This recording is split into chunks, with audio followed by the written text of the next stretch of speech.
this term Oaxacalifornia can be applied in several ways. So if you're talking about Oaxacalifornia as a territory, it's a place that is in consistent communication with communities of origin from Oaxaca, but that is lived.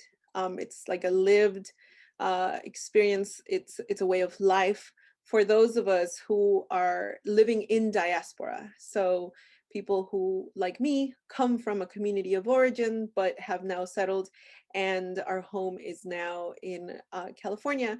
But also to the people in the place of origin who have lived in California, for example, and who take with them pieces or fragments of the culture here in California back to the community of origin. So in this image, I'm showing you a mural that was painted at the Casa de la Ciudad in Oaxaca City.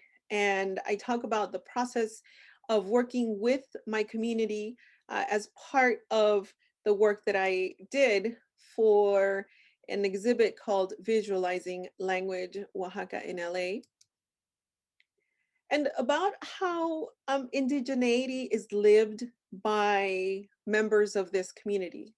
And so I have a quote of a person in Oaxacalifornia. When you're in a community, you don't necessarily talk to each other and say, you're Zapotec or I'm indigenous, but rather that many of us came to this realization because we were outside of our community of origin. One thing that is an absolute certain is that in diaspora and in the communities of origin, indigenous peoples continue to practice and continue to reproduce aspects of our culture, of our epistemology that we want to guard for posterity. So in this case, I have a really wonderful example of how all of these pieces from different historical times converge in one place. In this case, it's a photograph of a wedding from the community of San Bartolomé Quialana. The groom is holding a ruling staff and is dressed in this norteño style outfit.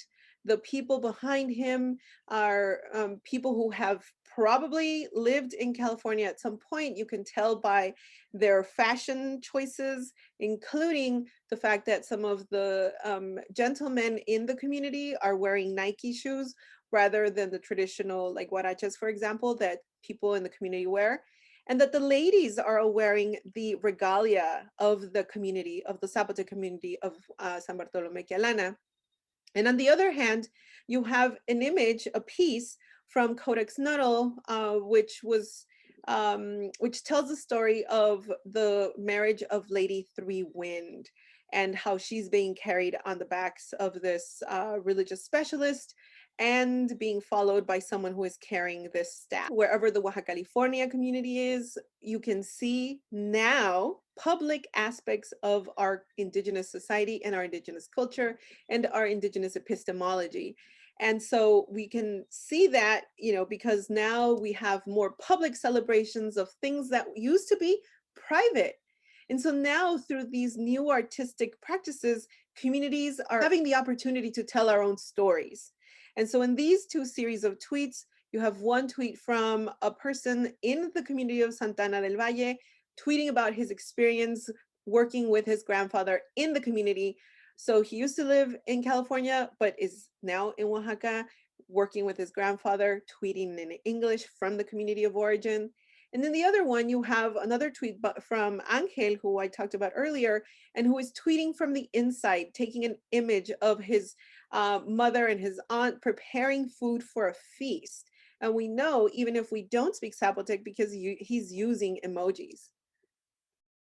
Telling our own story, making sure that we understand that Oaxacalifornia is nurtured constantly by this exchange, this transnational exchange that's going not just south to north, but north to south. Telling our own stories, not only do we feel represented, also a joy to be able to visit institutional spaces where we see ourselves reflected in the stories. Thank you.